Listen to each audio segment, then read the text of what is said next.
His pay rise to a local charity. Here to discuss that and his push to keep your software prices down, I'm joined by Western Sydney MP Ed Husic, member for Chifley. Hello, welcome to the show. How's things? You're in danger of giving politicians a good name, aren't you? Yeah, I'll try to stop that. Seriously though, what motivated the decision? I mean, everybody sort of, says, oh, we probably don't deserve a pay rise or the political thing. They don't actually give it away. Yeah, well, for a number of things. First is I think we do need to have a serious conversation about remuneration of politicians and people who go into public life, because in many cases if you want talented people in, and it's a subject that we've previously discussed about skills shortages and the like, there are people that are competing for talent, and it's hard to necessarily ask people to step away from a job with the commitments that they have and then go into public life with the fact that you may lose your actual position and your ability to go and re-engage in your original employment anyway. Well, anybody who takes a new job has to face that, don't they? Oh, absolutely. Look, I think there's absolutely an element of that, but it is trickier certainly for politicians to get work after politics. And so I don't know who fills up the Sky airwaves all the time. Exactly. Well, good point, fair point. But I also wanted to do something that I wasn't expecting. Certainly, I didn't go into politics for the money. I didn't expect this increase. We have had our remuneration looked at and changed earlier this year, and I wanted to do something that has an impact on the ground in my area. Well, let's just look at it. There was a previous pay rise. I know they say it's an independent commission. I don't think it often knocks back the idea of the concept. But the fact is, you have had other rises. Was this just one step too far, did you feel? No, look, well, from my perspective, as indicated, I wasn't expecting it. So I just figured that... So you hadn't factored it into the budget? You could afford to give it away? Now, look, and so I just figured I'd make an impact on an organisation that I've worked with over a number of years. That's the point. You said that there were far more deserving people in your electorate. Again, you didn't just vaguely say, I'm going to give it to charity, and we never hear. In fact, given that you were good enough to give your money to it, I think we should give this group a plug. It's called Food Within. Just tell us why you thought it was worthy of our taxpayers' money going to them. Well, well, Alicia Martin, I found out about this story and was just knocked my socks off. So she was making meals for a family and figured she needed to do better. That is, that they couldn't keep making the same meals, or she wanted to provide meals that were much more nutritious. And she started to change the way that she operated within her household, but then figured that others could do the same. And so what she did is she struck up deals with butchers and greengrocers and got really good prices for meat and veggies, and then started putting those kits together for families that could feed them for a week. But not just that, gave them diet books on how they could, recipe books and diets on how they could improve their lives. And then for unemployed people, they actually barter their time. They get a kit, but they help her pack other kits. Okay. So that type of social entrepreneurialism, that really struck a chord. And we fought to get her tax deductibility for donations. And we succeeded in doing that, and Bill Shorten... so at least you get a tax deduction. Yeah, that's donation. But I'm also encouraging others to chip in. So. Yeah. And look, while she's obviously delighted by this, tell me what's been the reaction of your political colleagues. I mean, I'm sure they all smile and say, great idea, but do any of them say you're going to ruin it for all of us? I haven't really spoken to too many of my Nobody's colleagues. Told you what they think of the idea? So I haven't really had a chance to get or elicit their opinions on it. Do you think it'll be a popular move among your colleagues? It puts kind of weights on a few people, especially maybe wealthier members of Parliament who don't need the rise? Well, the thing that got me is there are a number of people that criticised from my ranks, not my ranks as in the Labor side, but politicians who criticised it.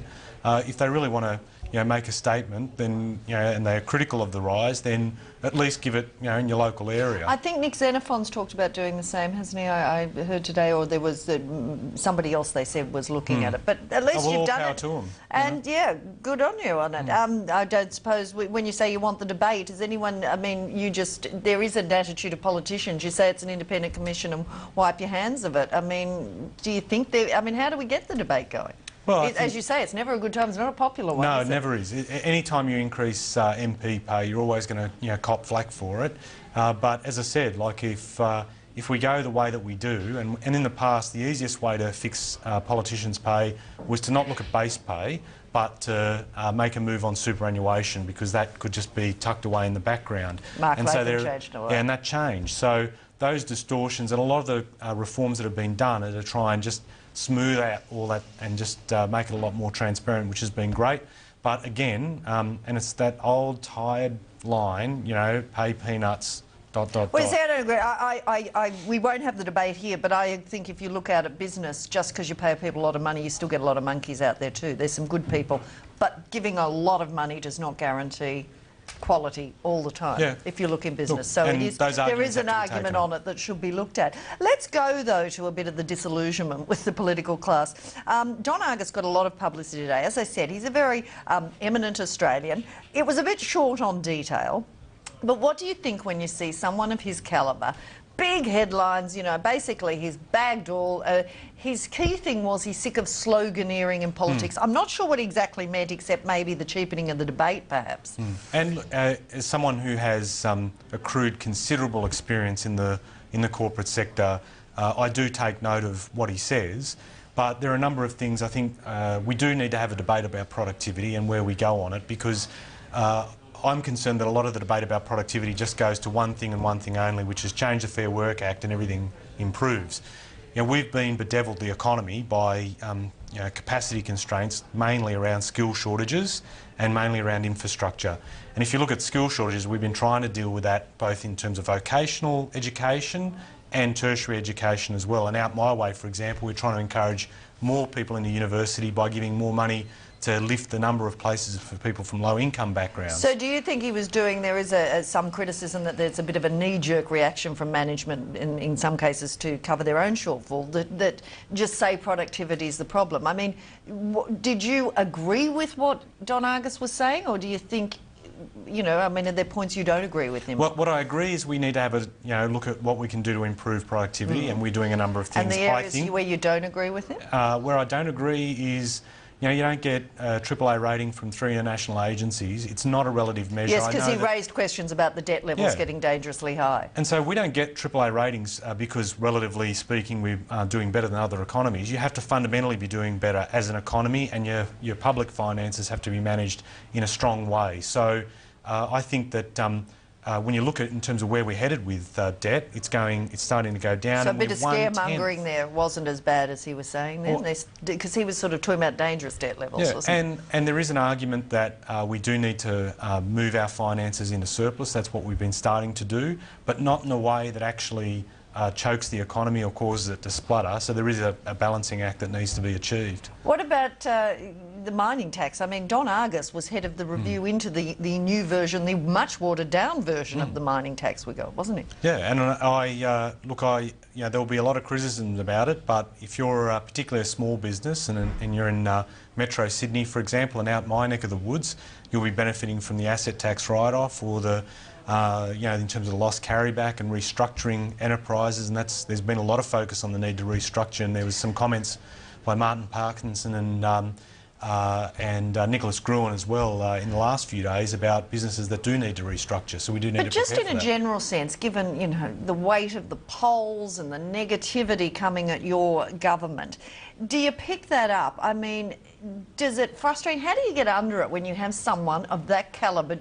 It just looks like a great spray against the whole government, doesn't it? Yeah, and there is a lot of it has to come down to as well us continuing to focus on talking about these things and trying to build broad consensus, because really productivity won't be just pulling one lever. It'll have to involve business, it'll have to involve employees and unions and government finding a way to get these things done.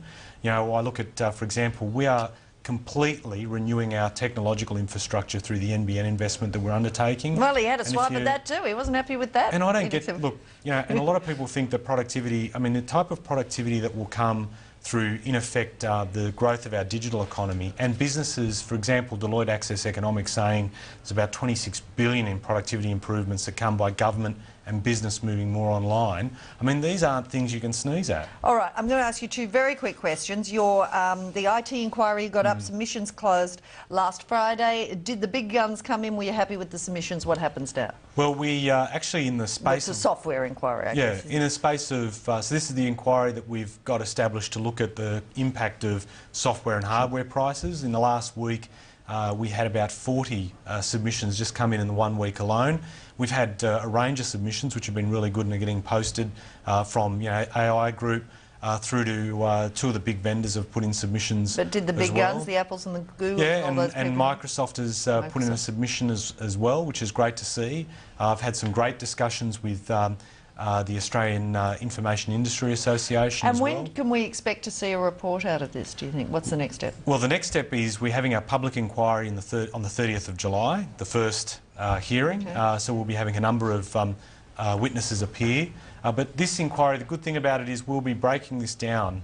What I can tell you, and which hasn't necessarily been made public, is we'll be breaking this into components. So there's a bit of a focus on music and e-books at first, but we'll look at other things and we'll report on a rolling basis. Oh, that's interesting. Well, anyway, there you go. Thank you very much, Ed Husic.